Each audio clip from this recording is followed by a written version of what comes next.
Untuk informasi lebih lengkap dan berita terkait, jangan lupa untuk klik link di deskripsi. Dan jangan lupa juga untuk unduh aplikasi CNBC Indonesia di Google Play Store dan App Store.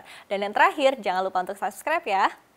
Ya, pemilihan Presiden Amerika Serikat kini bak drama tanpa akhir. Berbagai babak sudah dilalui sebagai upaya Trump menggagalkan kemenangan lawannya Joe Biden. Nah, puncaknya adalah aksi unjuk rasa dari pendukung Trump di Capitol Hill yang berujung ricuh dan memakan korban jiwa. Akankah kericuan ini menjadi klimaks dan akankah janji Trump untuk melancarkan transisi kekuasaan kepada Joe Biden menjadi akhir dari drama ini? Kita akan simak selengkapnya dalam drama pemilu Presiden AS. Nah, kita mulai kisahnya dari pemilihan Presiden Amerika Serikat di tahun 2020, di mana Joe Biden dan wakilnya Kamala Harris ini maju sebagai perwakilan dari Partai Demokrat bertanding melawan petahana Presiden AS Donald Trump dan juga wakilnya Mike Pence dari Partai Republik. Dan pertarungan pun berlangsung dengan cukup sengit dan seru meskipun hasil pemungutan suara pada 3 November lalu ini menunjukkan bahwa Biden jauh lebih unggul ketimbang Trump, baik untuk popular vote maupun juga electoral vote. Kita lihat di sini ya. Jadi Biden berhasil mengumpulkan suara popular vote dengan perolehan adalah sebanyak 81,2 juta suara ataupun sekitar dengan 51,4%. Sementara untuk Trump ini mendapatkan 74,2 juta suara atau sekitar 46,9%. Kemudian kita lihat dari segi electoral vote-nya, di mana Biden juga mampu menaklukkan Trump, di mana Biden ini berhasil mendapatkan suara 306 suara elektoral dan ini adalah jauh di atas syarat minimal untuk menang, yaitu adalah 270 suara elektoral. Sementara Trump ini hanya mendapatkan 232 suara elektoral. Dan sebagai informasi, sistem elektoral ini menjadi kunci penentuan untuk pemenangan dalam Pilpres Amerika Serikat, di mana totalnya adalah 538 suara elektoral dari 50 negara bagian di Amerika Serikat. Dan California sebagai negara terbesar di AS ini menyumbang suara terbanyak, yaitu adalah 55 suara elektoral. Dan kemudian sebetulnya dengan sistem ini, para calon harus menaklukkan swing state atau daerah-daerah dengan perbedaan suara yang tipis agar bisa memenangkan suara elektoral terbanyak. Nah, kemudian kita lihat di slide selanjutnya. Drama ini pun juga terus berlanjut ya setelah Trump enggan mengakui kekalahannya. Trump pun menuding ya adanya kecurangan dalam pemungutan suara Pilpres 2020 ini. Dan bersama tim kuasa hukumnya, Trump ini kerap melakukan gugatan ke sejumlah negara bagian. Di antaranya adalah ada Pennsylvania, Georgia, Philadelphia, Michigan, Arizona, dan juga Nevada. Kemudian gugatan hasil Pilpres ini pun ditolak oleh pengadilan setempat karena tudingan Trump dinilai tidak berdasar dan tidak ada bukti-bukti yang kuat. Yang menariknya, Trump pun juga sempat ngotot ya menang di Georgia dan Trump bahkan sempat membujuk nih Gubernur Georgia untuk membantu menggagalkan kemenangan Joe Biden di negara bagian ini.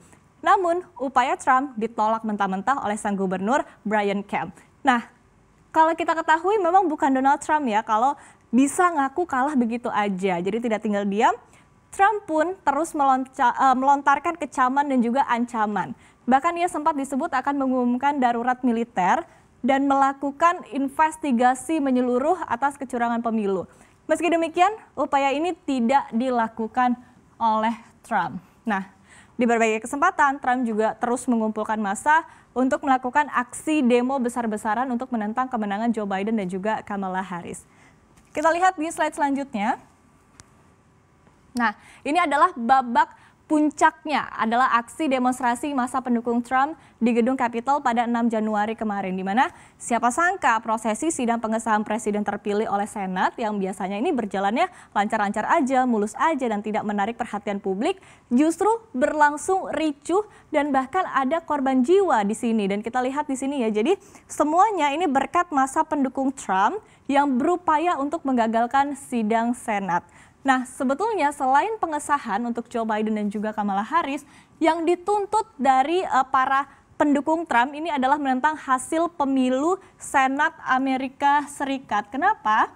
Karena hasil dari Georgia ini menunjukkan kemenangan Demokrat. Jadi akhirnya Demokrat ini berhasil menguasai Senat dengan porsinya adalah 50-50. Dan akhirnya ini membuat dominasi dari Partai Republik ini gagal dan kedepannya ini diharap bisa melancarkan kebijakan-kebijakan yang akhirnya dilakukan oleh Joe Biden.